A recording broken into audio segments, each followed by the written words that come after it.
Hello everyone, नमस्कार दोस्तों। Welcome to True I S and PCS. तो दोस्तों, इस लेक्चर में हम लोग उपेंद्र सिंह की बुक को कंटिन्यू करते हैं और नेक्स्ट टॉपिक जो हमारा डिस्कस करने को वो है ways of dividing the Indian past.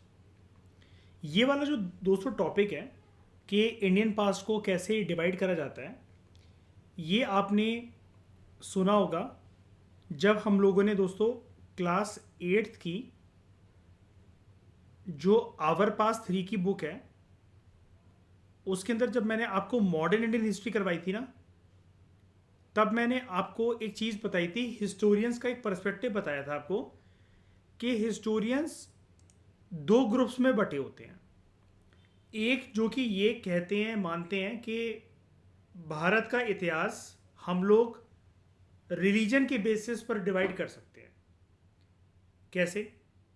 Hindu history, Muslim history और ब्रिटिश हिस्ट्री। लेकिन कई सारे लोगों का, हिस्टोरियंस का ये मानना है, स्कॉलर्स का ये मानना है कि ये हिस्ट्री को डिवाइड करने का बहुत ही एक नैरो पर्सपेक्टिव है। This is not a good way to divide India's history या टू स्टडी इंडियाज पास्ट। तो वो फिर अपनी क्लासिफिकेशन देते हैं, like ancient history, medieval history और मॉडर्न हिस्ट्री। लेकिन फिर कुछ और स्कॉलर्स और कुछ और ग्रुप्स भी हैं जिनका ये कहना है कि फिर इस क्लासिफिकेशन में भी तो दिक्कत है, क्योंकि हम प्रिसाइजली कोई एक लक्ष्मण रेखा नहीं खींच सकते हैं कि हाँ इस दिन एंशियंट हिस्ट्री शुरू हुई, इस दिन खत्म हो गई थी, मेडिवल शुरू हो गई थी, मेडिवल खत्म हुई, मॉडर्न शुरू हो गई थी। ऐसा नहीं है। फिर एक ग्रुप का ये भी कहना है कि चलो मान लेते हैं कि एंशियंट, मेडिवल और मॉडर्न इंडियन हिस्ट्री जैसी क्लासिफिकेशन होती है इतिहास को लेकर, लेकिन फिर उसमें भी तो सब क्लासिफिकेशन और सब क्रोनोलॉजिकल क्लासिफिकेशन है। Palaeolithic history, mesolithic history, neolithic history,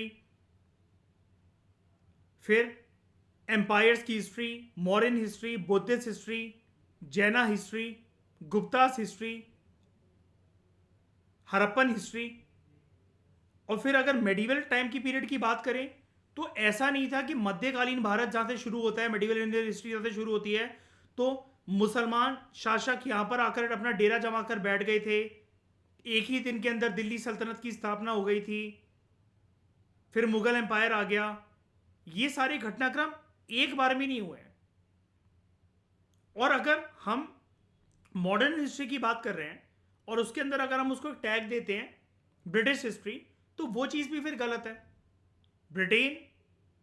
Britain से जो कंपनीज आई, ब्रिटिश ईस्ट इंडिया कंपनी, वो तो बाद में आई।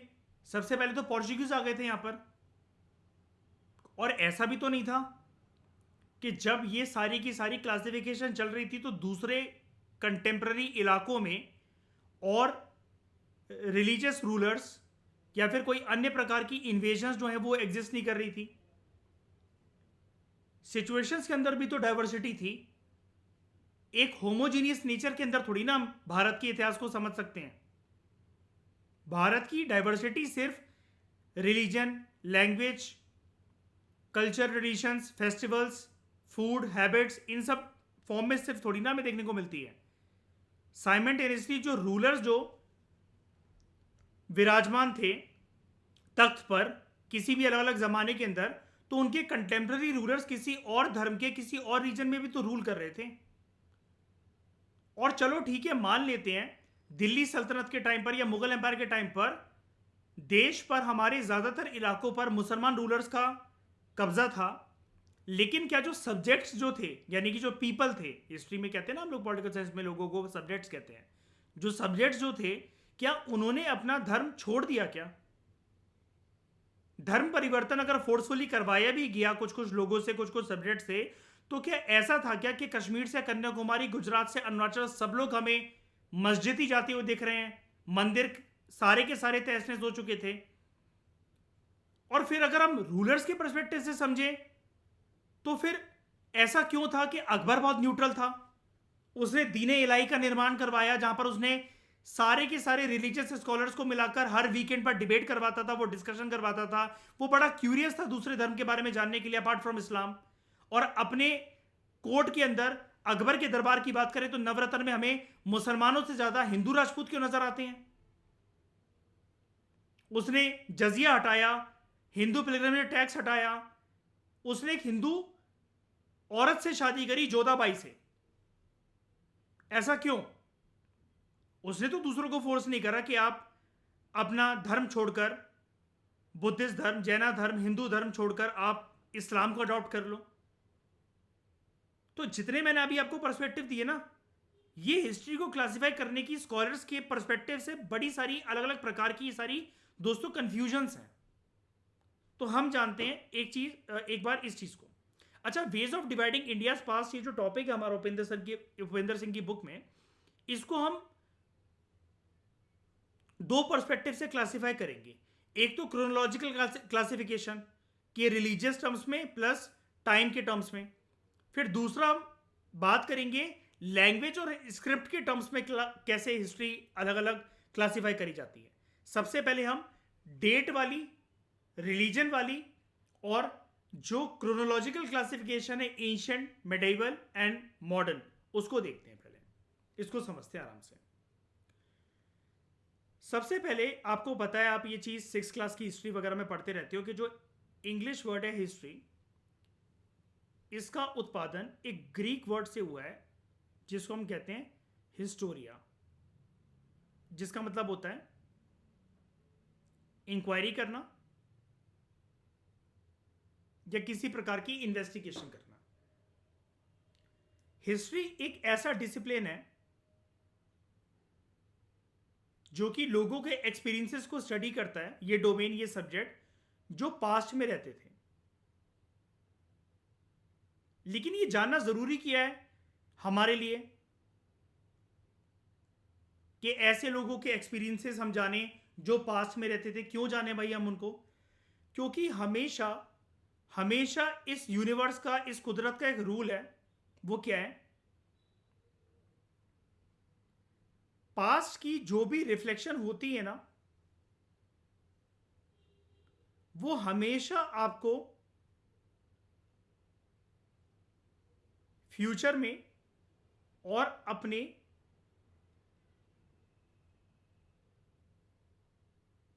कंटेम्पररी टाइम में देखने को मिलती ही मिलती है हमेशा।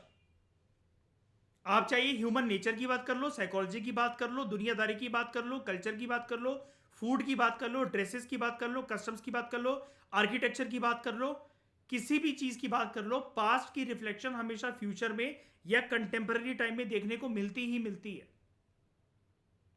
भारत जैसे, इसको मैं जस्टिफाई करता हूं, भारत के जैसे अधिकतर लोग आजकल जो यूथ जनरेशन है, they always want everything related to west. Food western, कपड़े वेस्टर्न, म्यूजिक का फ्लेवर वेस्टर्न, डांस वेस्टर्न। लेकिन क्या इसका मतलब यह है क्या हमारे देश से जो पास्ट की रिफ्लेक्शन है, धोती, कुर्ता, साड़ी, शादी के टाइम पर एक औरत का 16 श्रृंगार, ये सब कुछ लुप्त हो चुका है क्या? खो गया है क्या ये? नहीं ना, आज भी ये कंटेम्पररी टाइम पर रेलेवेंस होल्ड करके रखता है। If two people want to marry, court में जाकर वो अपना नाम जो है वो आराम से रजिस्टर करवा सकते हैं। लेकिन अगर आप हिंदू धर्म के अकॉर्डिंग अगर आप शादी को देखो, कोर्ट में नाम रजिस्टर करवाने की अलग बात है, लेकिन सिंदूर, वर्मिलियन और मंगलसूत्र लगाने और पहनाने की परंपरा तो आज भी कायम है। इस्लाम में मौलवी जी के सामने साइन करते हुए और कबूले कबूले कबूले बोलते हुए शादी करने की परंपरा तो आज भी है। वो ट्रेडिशन थोड़ी ना खो गए आज भी। आप फूड की बात करो,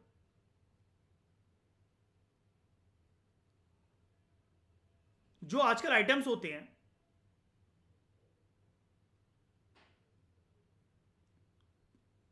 जो तंदूरी आइटम्स होते हैं, कोयले पे पकाए जाते हैं जो, या भुने जाते हैं जो, फिर आप चाहे नॉन वेजिटेरियन हो तो आप तंदूरी चिकन खा रहे हो, या वेजिटेरियन हो तो आप तंदूरी मोमोज खा रहे हो।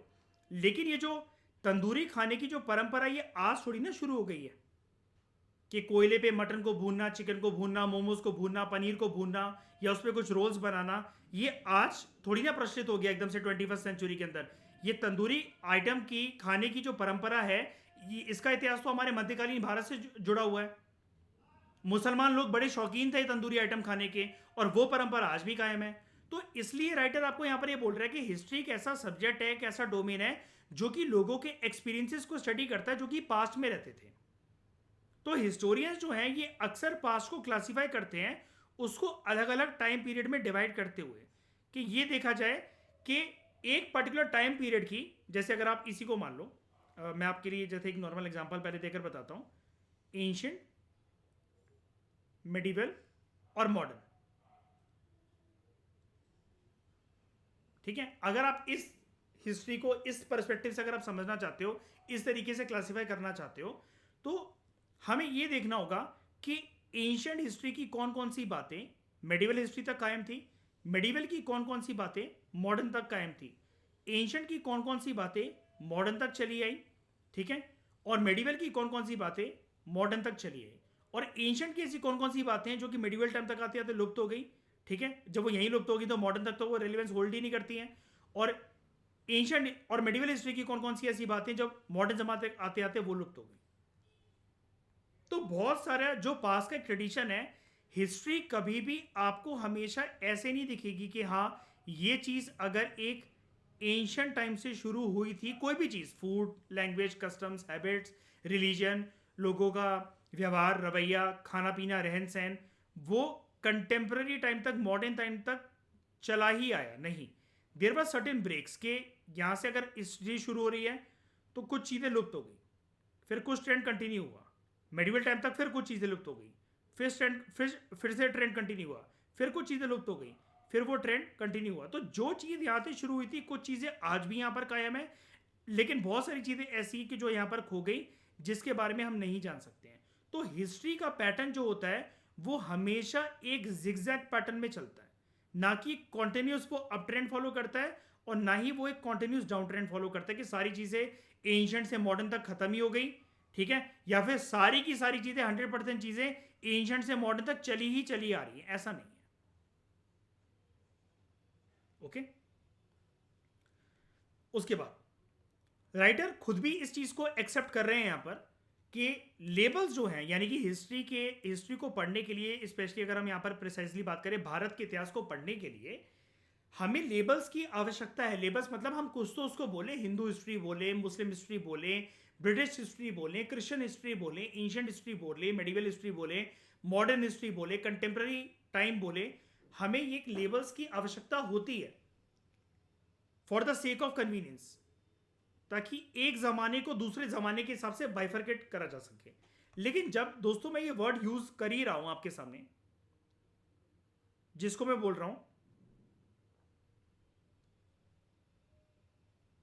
एक जमाना, तो जमाने की जब यह बात करते हो, एक जमाने की, एक पर्टिकुलर टाइम पीरियड की कोई डेट होती है कि प्रिसाइजली वहां पर एक पर्टिकुलरली डेट, डे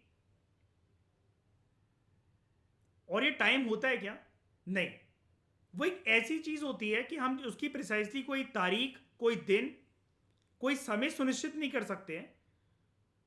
ये एक ऐसा फेज होता है जो कि यहां पर चला आ रहा था, फिर यहां से एक टाइम पर ये चेंज हुआ, फिर दोबारा ये चेंज हुआ।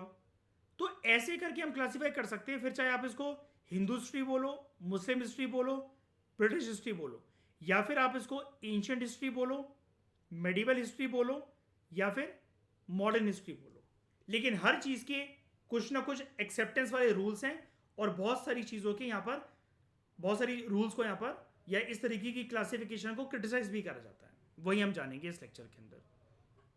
लेकिन ये जो लेबल्स जो हम देते हैं क्लासिफाई करने के लिए, राइटर आपसे कह रहा है ये जो बेसिस हैं इसके, वो मीनिंगफुल भी होने चाहिए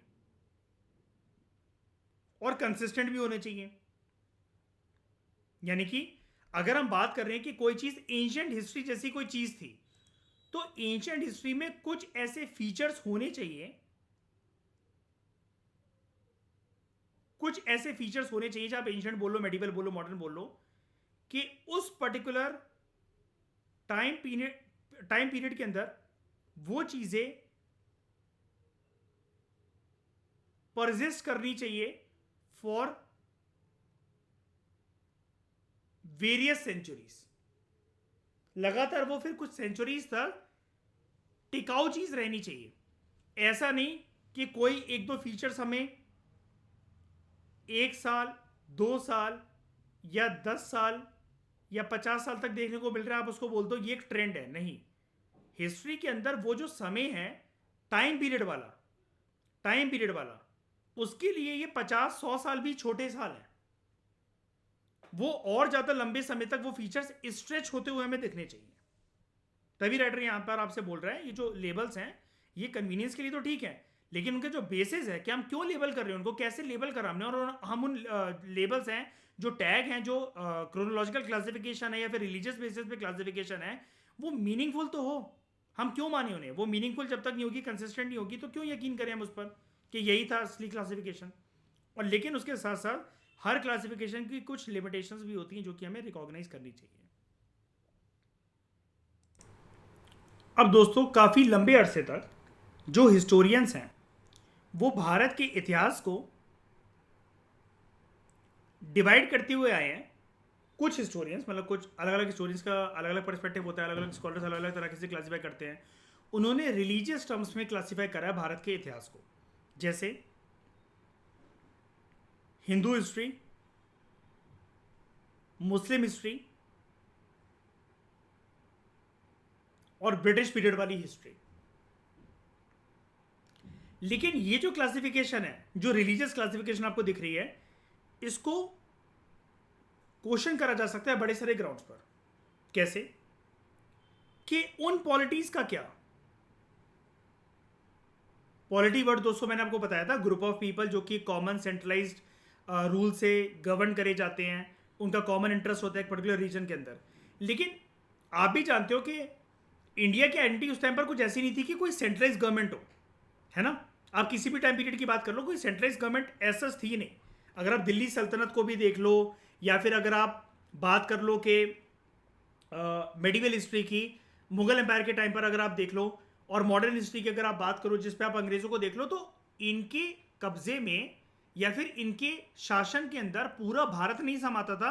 जैसे आज एक सेंट्रलाइज गवर्नमेंट है, एनडीए की सरकार, बीजेपी की सरकार पूरा देश चला रही है करेंटली, उसका रूल, उसका हुक्म सारी जगह पर लागू है, कश्मीर से कन्याकुमारी, गुजरात से अरुणाचल, अंडमान एंड निकोबार आइलैंड्स और लक्षद्वीप आइलैंड्स, हर जगह पर जो है उसके रूल्स, उसके द्वारा बनाए गए कानून वो सारी जगह पर मान्य होंगे।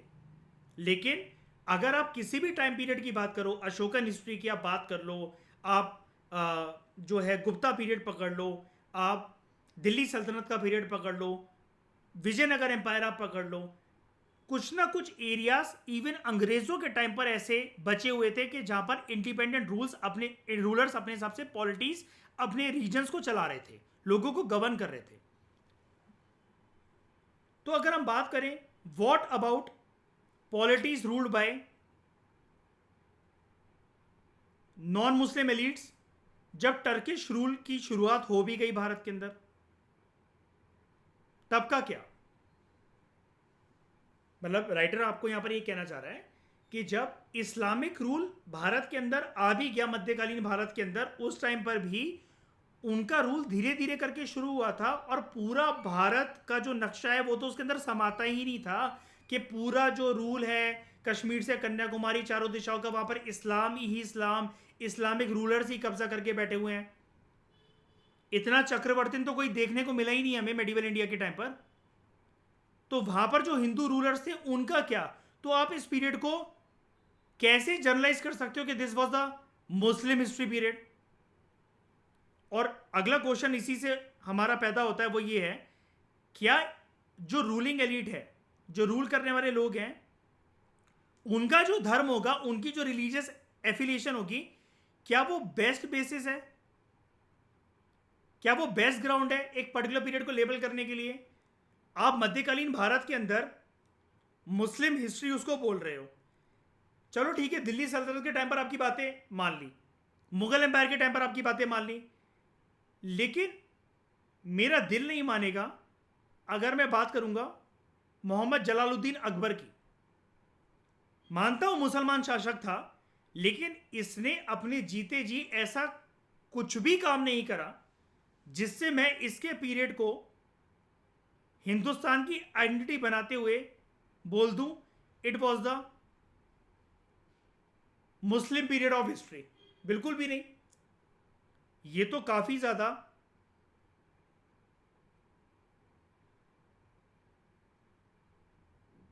रिलीजियस टॉलरेंट रूलर था। राजपूतों के साथ हाथ मिलाना, अच्छे उनके साथ संबंध करना। वाइफ राजपूत थी इसकी। तो अगर इसका कुछ कोई रिलीजियस एफिलिएशन है भी अगर अकबर का, तो मैं इस पीरियड को अकबर के टाइम पर, मध्यकालीन भारत के टाइम पर मुगल एम्पायर को कैसे मान लूं कि वो मुस्लिम हिस्ट्री थी, मुस्लिम पीरियड ऑफ हिस्ट्री थी।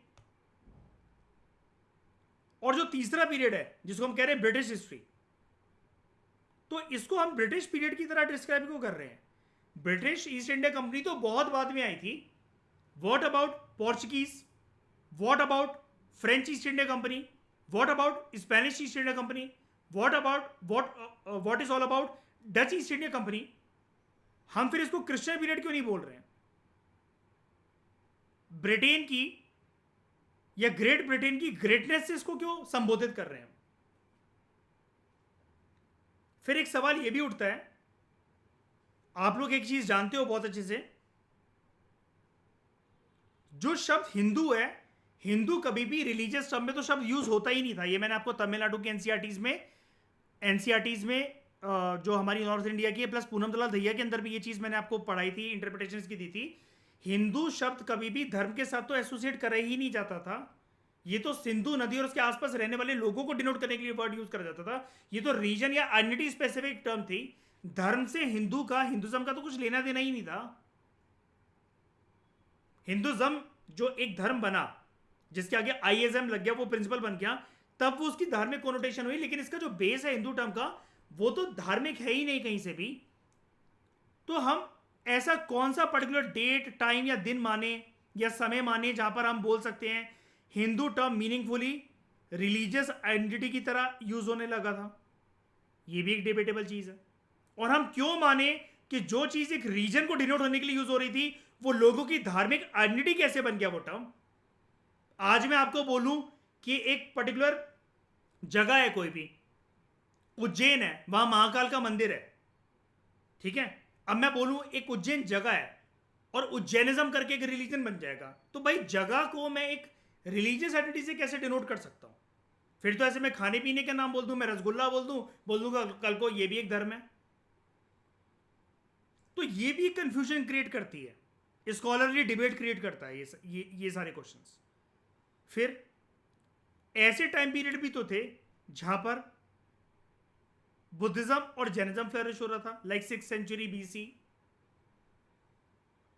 तो जिन टाइम पीरियड के अंदर या जिन रीजन्स के अंदर ये बुद्धिज्म और जैनिज्म को बढ़ावा मिल रहा था, उनका क्या?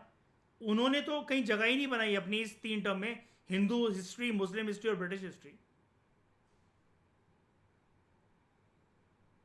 फिर राइटर लास्ट में आपसे बोल रहा है कि यस, हम एक चीज मानते हैं कि जब मध्यकालीन भारत के अंदर दिल्ली सल्तनत की स्थापना हुई, ये एक हिस्टोरिकल सिग्निफिकेंस होल्ड करके रखता है। ये चीज, इसकी हिस्टोरिकल सिग्निफिकेंस है कि जो प्रशासन का जो नेचर था, एडमिनिस्ट्रेशन जो जिस तरीके से होता था, वो चेंज हो गया।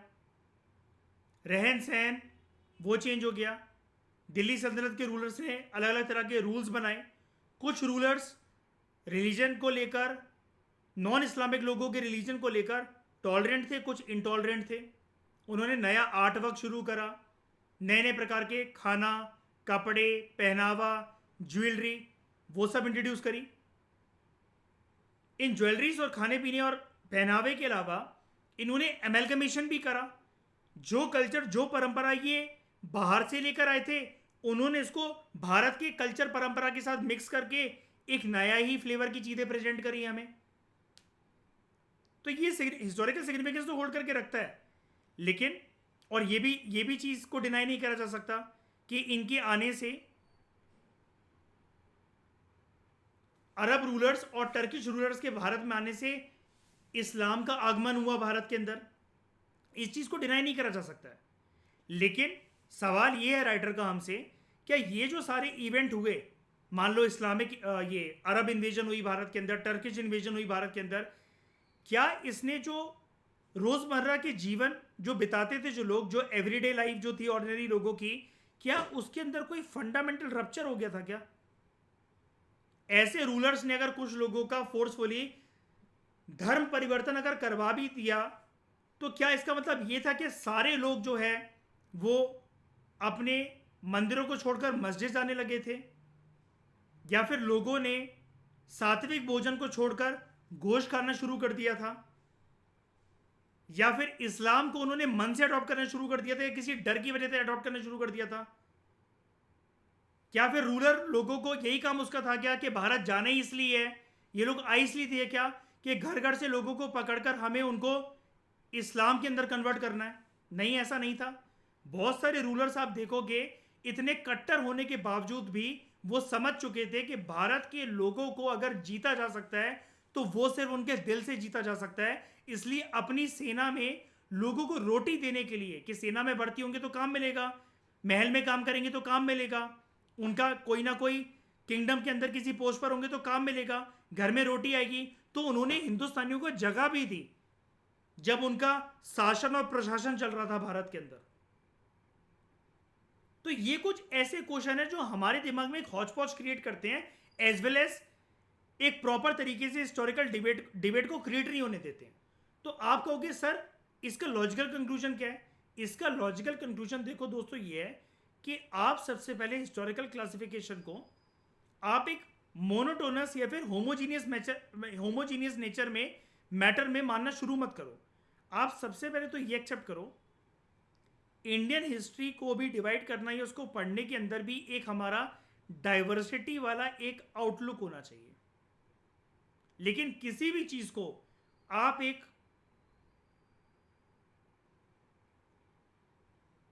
मोनोटोनस या फिर होमोजीनियस रिदम में मत पढ़ो, ठीक है दोस्तों? यहां पर एक वर्ड आया था, अगर आप यहां ध्यान दो तो यहां पर आपने पढ़ा कि ये जो क्वेश्चन था, what about politics ruled by non Muslim elites after the advent of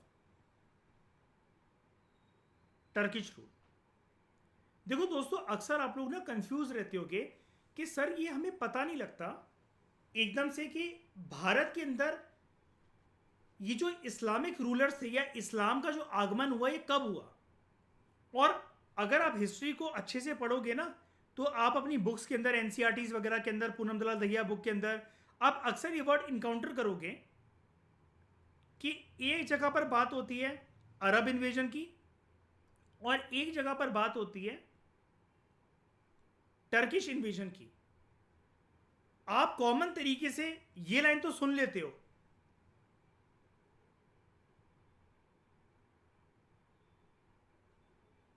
advent of Islam in India, इस्लाम का आगमन भारत के अंदर कब हुआ, लेकिन आपको प्रॉपर इसका क्लासिफिकेशन नहीं पता है, क्रोनोलॉजी नहीं पता है, आपको ये नहीं पता कि पहले कौन आया था, बाद में कौन आया था, और अरब्स और टर्किश इन्वेजन क्या एक ही चीज है क्या, सेम इवेंट है क्या, या फिर अरब्स अलग थे और टर्किश रूलर्स अलग थे? और किसका सपना था भारत के अंदर इस्लाम को फैलाना, किंगडम स्टैब्लिश करना, और किसका सपना था इनमें से किससे लूटपाट मचाकर सोना, चांदी, पैसा, जेवरात ये सब लेकर जाना और फिर चले जाना भारत से? यहां पर उनका कोई सपना नहीं था सच के इस्लाम को स्प्रेड करना या फिर प्रॉपर तरीके से भारत को रूल करना। मैं इस कंफ्यूजन को इस लेक्चर में आपके लिए हमेशा के लिए मिटा दूंगा, क्योंकि जहां तक बात है क्रिश्चियनिटी के स्प्रेड की, वो तो आप जानते हो, जब पोर्चुगीज ईस्ट इंडिया कंपनी आई थी, जो पोर्चुगीज आए थे, वास्को डी गामा वगैरह आए थे, इनसे शुरुआत होती है क्रिश्चियनिटी की और चर्च की स्टैब्लिशमेंट की। लेकिन इस्लामिक एडवेंट में अक्सर स्टूडेंट्स कंफ्यूज रहते हैं, चाहे वो किसी भी एग्जाम की तैयारी कर रहे हो। मैं आपको एक इंसाइट दे देता हूं अच्छी सी, जिससे आपके सारे डाउट जो है वो क्लियर हो जाएंगे।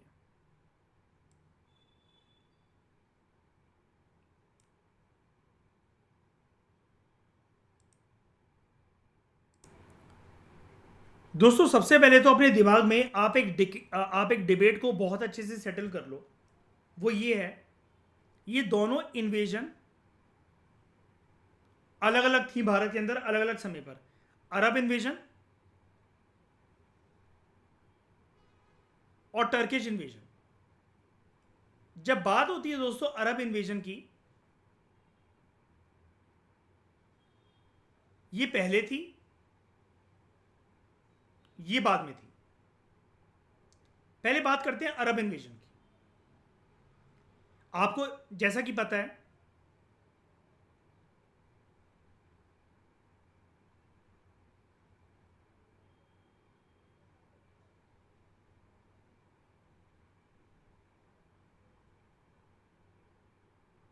भारत का ये वाला जो हिस्सा है,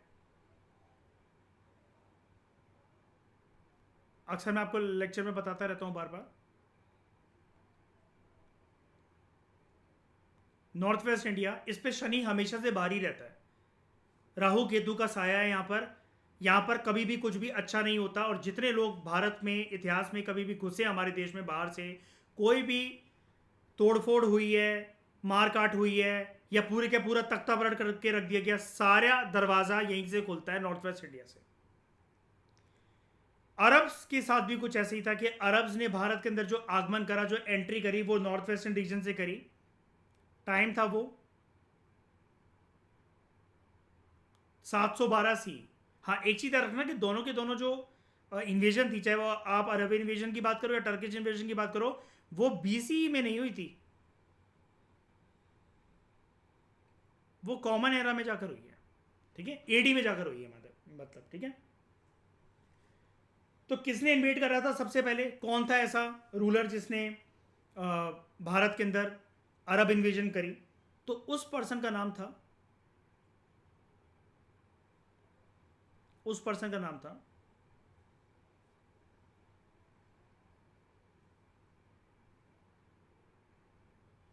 मोहम्मद बिन कासिम।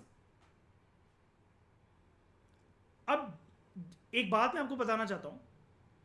देखो, आपको हमेशा ना, जब आप मॉडर्न हिस्ट्री पढ़ते हो तो आपको हमेशा बचपन से एक चीज़ याद रहती है, और आप भी वही चीज़ याद कर करके एक ही चीज़ बोलते रहते हो हमेशा, कि जो अंग्रेज़ जो भारत आए, वो भारत के व्यापार से अट्रैक्टेड थे। उन्होंने देखा कि यहाँ पर भारत सोने की चिड़िया है, बहुत ज़्यादा रिसोर्सेज हैं, बहुत ज़्यादा वेल्थ है, तो चलो उसको लूटते हैं। लेकिन आपका ये पर्सपेक्टिव सिर्फ अंग्रेज़ों के लिए मानना ये गलत है बहुत ज़्यादा। क्योंकि अगर आप सिर्फ ये ब्रिटिशर्स के लिए मान रहे हो, तो what about Portuguese, French, Dutch, Spanish, इनका क्या? और फिर ये जो भारत जो एक अट्रैक्टिव डेस्टिनेशन था, ये चीज सिर्फ मॉडर्न इंडियन हिस्ट्री में थोड़ी ना देखने को मिलती है हमें। ये तो मध्यकालीन भारत की पहचान और प्राचीन भारत की पहचान भी है। एंशियंट हिस्ट्री में भी हमें ये सब चीजें देखने को मिलती हैं। अरब्स के साथ भी कुछ ऐसा था। अरब्स के शुरू से अच्छे ट्रेडिंग रिलेशंस थे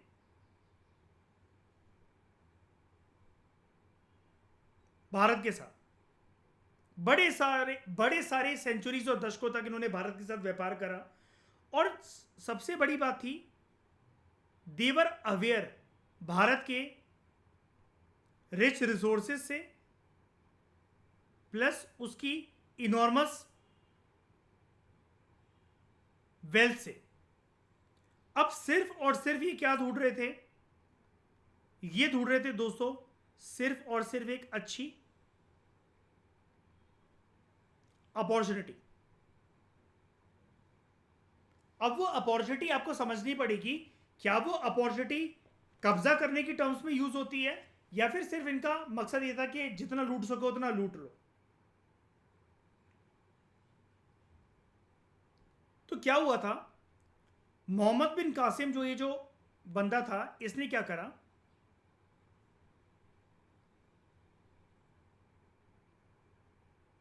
710 सी की बात है, जब इसने सिंध को कॉन्क्वेस्ट कर लिया। जो सिंध रीजन है ना, वहां पर इसने उसको कब्जा कर लिया।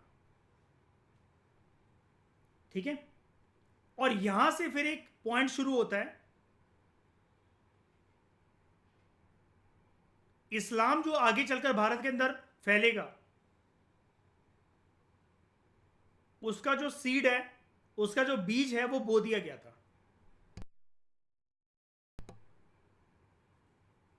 ठीक है। अब मोहम्मद मोहम्मद बिन कासिम को ये अपॉर्चुनिटी कैसे मिली, जो मैं आपको अपॉर्चुनिटी के बारे में बता रहा था, ये अपॉर्चुनिटी कैसे मिली इसको? भारत के अंदर ना उस टाइम पर बहुत ही ज्यादा पॉलिटिकल इंस्टेबिलिटी थी। क्यों हो गई थी वो पॉलिटिकल इंस्टेबिलिटी? एक अच्छे और इफेक्टिव रूल को चलाने वाला कोई रूलर नहीं रह गया था। There was vacuum which was created in terms of politics. क्यों? नॉर्थ वेस्टर्न इंडिया के आसपास जो भारत का लास्ट हिंदू एम्परर था इस टाइम पर, इन्होंने इस रीजन से घुसपैठ शुरू करी थी ना, तो ऑब्वियसली बात है सिंध को पहले कब्जा करा, तो इसी रीजन के आसपास तो पहले वो देखेंगे। तो यहां पर भारत के अंदर जो लास्ट हिंदू एम्परर था इस जमाने का, इस टाइम पर जब मोहम्मद बिन कासिम की नजरें भारत पर आई, वो था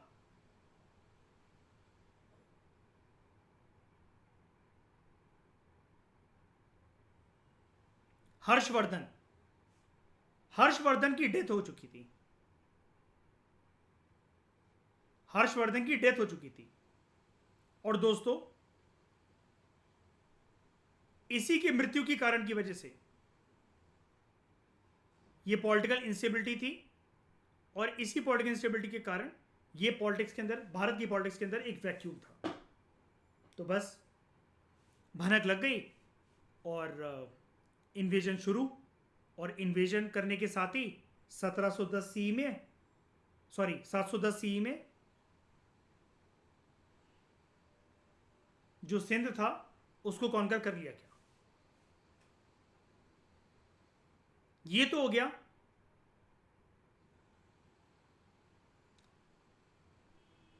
अरब इन्वेजन ऑफ इंडिया। बात करें दोस्तों अगर हम लोग टर्किश इन्वेजन की, तो पहला टर्किश रूलर जिसने भारत को इन्वेड करा,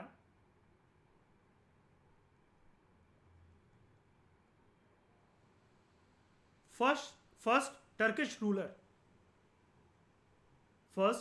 रूलर जिसने भारत को इन्वेड करा, वो था, आप इसका नाम बहुत अच्छे से जानते हो, महमूद गजनवी, या जिसको आप महमूद गजनी भी बोलते हो, महमूद गजनवी। ठीक है। इसने ऐसे रीजन को टारगेट करने की कोशिश करी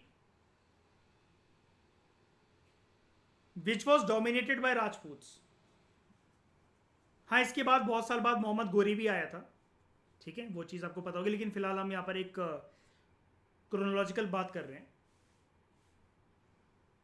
ठीक है। ऐसे रूलर्स को मतलब ऐसे रीजन्स को इसने डोमिनेट करने की कोशिश करी जहां पर राजपूत जो थे उनका रूल था। अब देखो क्या है, जो ये महमूद गजनवी था, इसकी एक अप्रोच समझो। इसकी अप्रोच ये थी, he did not want to rule India.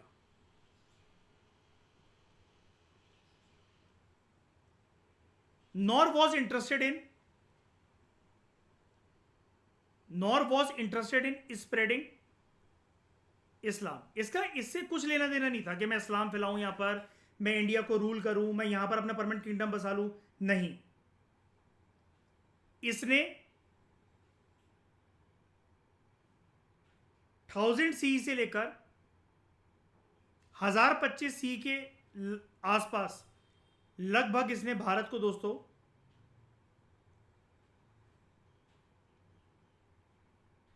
17 bar invade करा। 17 बार इन्वेड करा, और इसने ह्यूज वेल्थ कलेक्ट करी फ्रॉम टेम्पल्स और इंडियन रूलर्स को पछाड़ पछाड़ के अलग अलग युद्ध में जितने बार आता था। परमानेंटली कभी नहीं आया। परमानेंट मकसद होता तो यह किंगडम बनाता। इसका कुछ लेना देना नहीं था कि मैं इस्लाम स्प्रेड करूं या फिर वो करूं, अपना रूल बनाऊं यहां पर। अब देखो अरब्स और टर्क्स की अप्रोच में ध्यान से समझना इस चीज को।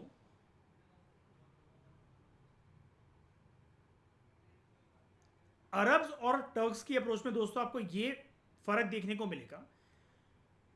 जो अरब इन्वेजन हुई ना, ये छोटे से पार्ट में रिस्ट्रिक्टेड थी। ये सिर्फ हमारे इंडियन फ्रंटियर को छू सके सिर्फ नॉर्थ वेस्ट से, और वह भी सिर्फ एक रीजन को कॉन्कर करके, that was Sindh by Mohammad bin Qasim.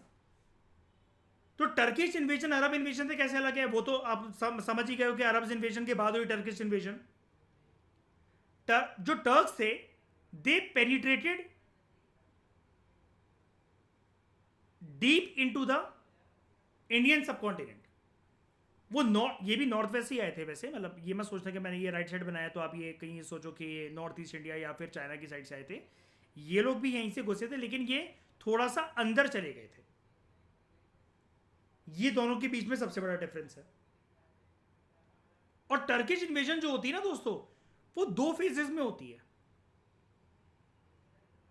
Now this is very interesting thing. वो 2 फेजेस में होती है। पहले फेज के अंदर आपने देखा जो ये पर्सन आया महमूद गजनवी, इसका कुछ लेना देना नहीं है मैं इस्लाम स्प्रेड करूं, परमानेंट किंगडम बनाऊं। इसको लूटना और चला गया। 17 बार लूटा। अब क्योंकि इन्वेजन इतने बार हुई थी इसलिए हम कहते हैं कि टर्किश इन्वेजन यहां पर हुई, लेकिन मकसद अलग था। मकसद था लूट पाट के सिर्फ और सिर्फ अपने डायनेस्टी को, जिसका नाम था गजनाविड डायनेस्टी या गजनावाइड एम्पायर, उसको स्ट्रांग बनाना। यहां से माल लूटेंगे वहां जाकर इन्वेस्ट करेंगे, यहां से माल लूटेंगे वहां जाकर इन्वेस्ट करेंगे, और हमेशा भी इन्वेजन में सक्सेसफुल रहा 17 बार। लेकिन जब सेकेंड फेज होता है, मैंने आपको बताया ना 2 फेजेस है टर्किश इन्वेजन के, जब इसके बाद के जो रूलर्स होते हैं जो आते हैं सेकेंड फेज के अंदर, फिर इनका मकसद बन गया था कि यस हम भारत के अंदर अपना किंगडम स्टैब्लिश करेंगे, भारत के अंदर हम इस्लाम को स्प्रेड करेंगे, और भारत के अंदर हम अपना स्ट्रॉन्ग होल्ड जो है, जो अपनी पकड़ है, वो गहरी करते चलेंगे, गहरी रूट्स की तरह, प्लांट के रूट्स की तरह हम यहां पर अपना अड्डा बनाएंगे। ठीक है। अब जो प्रॉपर तरीके से ये वाला जो टर्किश रूल स्टैब्लिश होता है, ये होता है लगभग अब जैसे आप कहोगे 1000 टू 1025 सी, ये तो इन्वेजन ही कर रहा था यहां पर। तो यहां पर जो रूल स्टैब्लिश होना स्टार्ट होता है कि जब इनके दिमाग में आता है कि हाँ यार हमारे पास किंगडम वगैरह होने चाहिए, तो वो लगभग 1000 सी के आसपास होता है। और ये कब तक कंटिन्यू रहा? Till Khalji dynasty. और इतिहास हमें यह बताता है कि खलजी डायनेस्टी का सबसे बेहतरीन सुल्तान जो अलाउद्दीन खलजी था, वो लास्ट टर्किश रूलर था भारत के अंदर। ये वाली बात याद रखना, भारत के अंदर अलाउद्दीन खिलजी को ऐसा माना जाता है he was the last Turkish ruler. अब कंफ्यूज मत होना दोस्तों, कहीं आप ये सोचो नहीं सर दिल्ली सल्तनत के बारे में आप तो हमें एक एब्रीविएशन बताते हो, सख्त सल, ठीक है, स्लेव, खलजी, तुगलक, सैयद और लोदीस। तो सर ये तो इब्राहिम लोदी तक कंटिन्यू रहना चाहिए। मैं दिल्ली सल्तनत की क्रोनोलॉजी की बात नहीं कर रहा हूं आपसे, मैं टर्किश रूल के बारे में आपको बता रहा हूं। ये टर्किश रूलर लास्ट माना जाता है। ये दिल्ली सल्तनत तो चला लोदीस तक, इब्राहिम लोदी तक, जिसने बाबर से युद्ध लड़ा था, और फिर बाबर ने उसको मारकर 1526 के अंदर फिर वो सत्ता में आ गया था पूरा बैठ के। मुगल एम्पायर की एस्टैब्लिशमेंट हो गई थी वहां से। ठीक है। तो आज के बाद आप कोई कंफ्यूजन तो नहीं है आपको कि इस्लाम कैसे आया भारत के अंदर और पहले किसकी इन्वेजन हुई थी, पहले किसकी बात में हुई थी? क्लियर है आज के लिए हमेशा? हमेशा के लिए आज के बाद? कोई डाउट? ठीक है, ये चीज़ याद रखना, ठीक है। वैसे तो इस्लामिक हिस्ट्री बहुत बड़ी होती है, लेकिन इनिशियल नींव रखने के लिए, आपको पता होने के लिए ये इतनी डिस्कशन काफ़ी है, मोर देन एनफ होती है, ताकि आपको किसी भी प्रकार की कोई भी कंफ्यूजन ना हो। अब इस तरीके के जो क्वेश्चंस हैं, इस तरीके के जो क्वेश्चंस हैं जो कि हमारे सामने रखे जा रहे हैं, तो ज़्यादातर जो हिस्टोरियंस हैं वो इस रिलीजियस क्लासिफिकेशन को नहीं मानते हैं। उन्होंने डिस्कार्ड कर रखा है ऐसी क्लासिफिकेशन को, कि हम लोग हिस्ट्री को हिंदू हिस्ट्री, मुस्लिम हिस्ट्री, ब्रिटिश हिस्ट्री के बेसिस पर पीरियडाइज करें, क्लासिफाई करें। दे वॉन्ट कि कोई ज़्यादा न्यूट्रल क्लासिफिकेशन होनी चाहिए। कैसी? एंशंट या फिर अर्ली? एंशंट हिस्ट्री या फिर अर्ली हिस्ट्री जिसको आप बोलते हो। मेडिवल हिस्ट्री को भी दो फेजेस में डिवाइड करा जा सकता है, early medieval, medieval and modern period, ठीक है। अब डिवाइडिंग लाइंस वेरी कर सकती हैं, क्योंकि टाइम वेरी कर सकता है, ज़माना वेरी कर सकता है, लेकिन एंशंट या फिर अर्ली पीरियड ऐसा माना जाता है which is considered as stretching रफली फ्रॉम अर्लीस्ट टाइम, मतलब जहां से आप इतिहास मानना शुरू कर सकते हो प्री हिस्ट्री से लेकर 6th सेंचुरी सीई तक। 6th सेंचुरी सीई की बात हो रही है, तो उसमें पर बीसी नहीं, बुद्धिज्म जैनिज्म वाला टाइम पीरियड में समझ लेने रखना। Early medieval from 6th to 12th या फिर 13th century CE, medieval from 13th to 18th century, and modern from 18th century to present. अब 18वीं शताब्दी को हम लोग कभी कभार अर्ली मॉडर्न पीरियड भी कह देते हैं बहुत सारे स्टूडेंट्स। तो मैं आपको वही बता रहा हूं, ये पीरियडाइजेशन जो है वो वेरी करती रहती है, इसमें आपकी डाइवर्सिटी वाला आउटलुक होना चाहिए। आपको किसी की भी बातों को गलत भी नहीं मानना है, और किसी की भी हिस्टोरियन की पर्सपेक्टिव को या ऐसी क्लासिफिकेशन को पूरी तरीके से सही भी नहीं मानना है। राइटर का कहना यहां पर ये है कि जो पीरियडाइजेशन है वो कन्वीनियंट तो होती है, ऑब्वियस ही बात है, हमारी हेल्प करती है एक ज़माने को स्टडी करने में, उसके फीचर्स को जानने के लिए, फिर आगे का ज़माना कैसे उससे अलग था। लेकिन ये भी इंपॉर्टेंट हो जाता है कि हम ये याद रखें कि ये कोई हार्ड लाइंस नहीं है डिवाइड करने के लिए हिस्ट्री को, ये कोई लक्ष्मण रेखा या पत्थर की लकीर नहीं है, ठीक है। अगर हम पास्ट को नीट कैटेगरीज के अंदर डिवाइड कर देते हैं, नीट कैटेगरीज का दोस्तों मतलब होता है एकदम बिल्कुल स्ट्रिक्ट क्लासिफाई करना, स्ट्रिक्ट तरीके से क्लासिफाई करना। तो dividing the past into neat categories can also be limiting. Some of the most exciting themes in Indian history, they require taking a long term view and breaking through the lines of periodisation.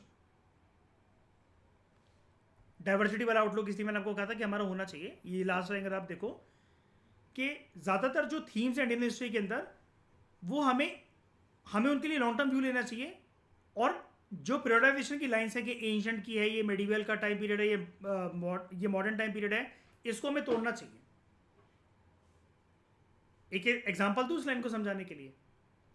आप ancient history में आ जाओ, Harappan civilisation पर। आप Harappan civilisation के बहुत सारे features को पकड़ लो, बहुत सारे फीचर्स को पकड़ लो, जैसे उनका सिक्योर तरीके से ट्रेड को कैरी आउट करना, and that to international trade with the help of seals and sealings. आज भी ट्रेड ऐसे ही होता है कि नहीं होता है? सील्स एंड सीलिंग्स के माध्यम से, मतलब सील्स एंड सीलिंग्स के माध्यम से नहीं, एक बहुत सिक्योर तरीके से होता है, जहां पर लॉक्स लग रखे रहते हैं। वो लोग भी बहुत सोच समझ कर बेचते थे ऐसे करके कि अगर ये जो सीलिंग हमने लगा रखी है इसकी सील टूट रखी है तो सामान को वापस कर देना। फिर उनका ये मानना कि नेचुरल फोर्सेज होती हैं और सील्स को उनका यूज़ करना एम्यूलेट्स की तरह। आज भी कई लोग मानते हैं कि उनको किसी का साया होता है, किसी ने कुछ करवा दिया, भूत प्रेत का टोना टोटका है किसी प्रकार का, तो लोग ताबीज़ तो आज भी पहनते हैं। फिर आप बात करो अगर उनके एक तरीके से हाइजीनिक सिस्टम की, ड्रेनेज सिस्टम की, और पॉट होल्स की, गटर वगैरह जो बने रहते थे और जैसे वो ढकते थे, ये आज भी हमारी सिटीज़ में देखने को मिलता है हमें। आप उनके ऑर्नामेंट्स की बात करो, वो ज्वेलरी और ऑर्नामेंट्स का प्रचलन आज भी कायम है। आप उनके मेसोपोटामिया के ग्रेट बाथ के स्ट्रक्चर की बात करो, तो इंपॉर्टेंट ओकेशंस पर दक्षिण भारत में, भारत के अलग अलग कोनों में मंदिरों के बगल में जो तालाब बन रखे होते हैं, लोग आज भी वहां डुबकियां लेते हैं अपनी पूजा अर्चना प्रार्थना मनोकामना पूरा करने के लिए। गंगा घाट की आज भी ये मान्यता है कि वहां पर आप गंगा नदी के आगे एक पवित्र मन से अगर आप डुबकी लगाओ तो आपके पाप नष्ट हो जाते हैं।